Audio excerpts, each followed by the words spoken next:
Bonjour, nous sommes l'équipe test et nous allons vous présenter le problème des sauts de grenouilles. Dans un lac, nous avons un certain nombre de nénuphars alignés. Sur chaque nénuphar, il y a une fleur qui peut être ouverte ou fermée. Des grenouilles vont sauter sur ces nénuphars. Dès qu'une grenouille touche un nénuphar, elle change l'état de la fleur, qui peut passer de fermée à ouverte ou de ouverte à fermée. Au début, tous les nénuphars sont fermés. Puis, lors du passage de la première grenouille, elle saute de un nénuphar en un nénuphar et change l'état de chacune des fleurs des nénuphars.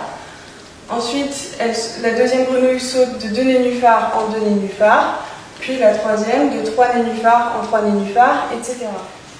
On considère que les croix représentent les positions fermées des fleurs de nénuphars et que les ronds représentent les positions ouvertes des fleurs de nénuphars. Au bout du premier passage donc, de la première grenouille, nous avons des nénuphars qui sont tous ouverts.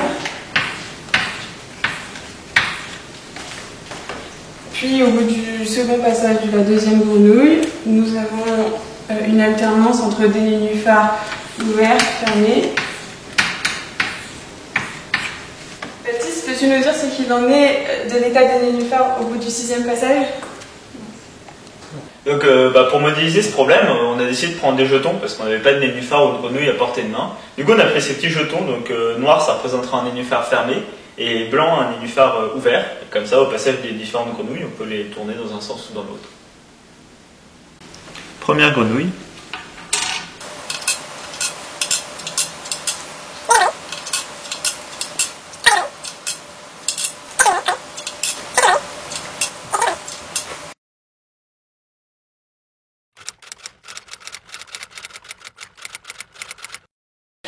Eh bien tu vois Coralie, avec 6 grenouilles et 6 nénuphars on obtient cette configuration-là, mais avec 10 grenouilles et 10 nénuphars on obtient celle-ci. Essayons le passage de 3 grenouilles sur 12 nénuphars. Donc la première grenouille passe.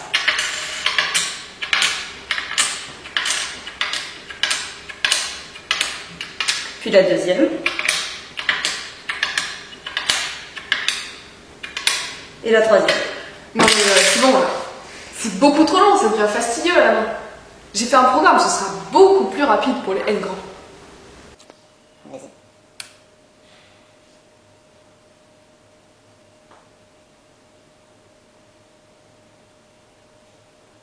Et mais du coup c'est génial, et est-ce que ça marche pour les très grands nombres, par exemple 10 puissance 12?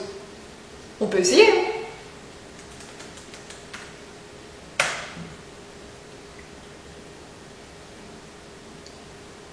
Ça m'a l'air un peu long quand même. Du coup on a un programme, mais il ne marche pas pour les N très grands. Oui, il faudrait penser à faire une conjecture. Ah, j'ai l'impression que ça dépend de la parité du nombre de diviseurs de n. Regardez par exemple pour 6. Le nénuphar 6 il est visité que par les grenouilles 1, 2 et 3 et 6 plutôt. D'accord? Mais du coup ici, il va être d'abord ouvert, puis fermé, puis ouvert, puis fermé. Du coup il va rester fermé à la fin. Mais ça c'est tous les diviseurs de 6. Mais si par exemple on fait la liste avec les nombres de diviseurs, bah il semblerait qu'il y ait des nombres qui aient un nombre de diviseurs impair et d'autres un nombre de diviseurs pair. Du coup c'est important, c'est de regarder le nombre de diviseurs de 6 et de regarder si c'est pair ou impair. Donc on a n et sa décomposition en facteur premier avec pi le ième nombre premier à la puissance ai. Puis maintenant on cherchera à déterminer le nombre de diviseurs de n. Mais du coup, pour calculer le nombre de diviseurs de n, est-ce que ce serait pas a1 plus 1, facteur de a2 plus 1, et ainsi de suite jusqu'à ai plus 1? Mais pourquoi? Bah parce que regarde, pour qu'un nombre k divise n, k on va l'écrire en produit de facteur premier, pareil que n. Il faut que chaque puissance, donc par exemple k, on va écrire 2 puissance b1 plus fois 3 puissance b2, etc. jusqu'à pi puissance bi. Et il faut que chaque b soit plus petit que chaque a. Donc on a bien a plus 1 choix possible pour la puissance b1. Et ainsi de suite. A plus 1 choix possible pour la puissance b2. Et comme ces choix sont indépendants, on aboutit au produit. On cherche quoi déjà? Alors, on cherche l'état du nème nénuphar lorsque n est premier, au bout du passage de la Kème grenouille. J'ai trouvé.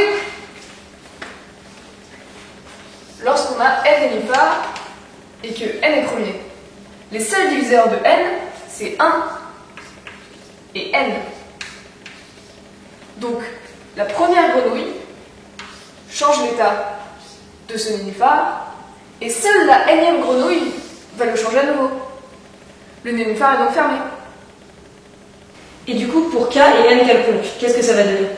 Quand k est petit, on peut trouver facilement à la main. Par contre, quand k est plus grand que n, on peut trouver grâce au nombre de diviseurs de n. Par contre, quand k est ni trop grand ni trop petit, là ça pose problème, on ne sait pas. Voilà le résultat sur le problème des grenouilles. On espère que vous avez compris et que ça vous a plu. Et on attend avec impatience vos questions.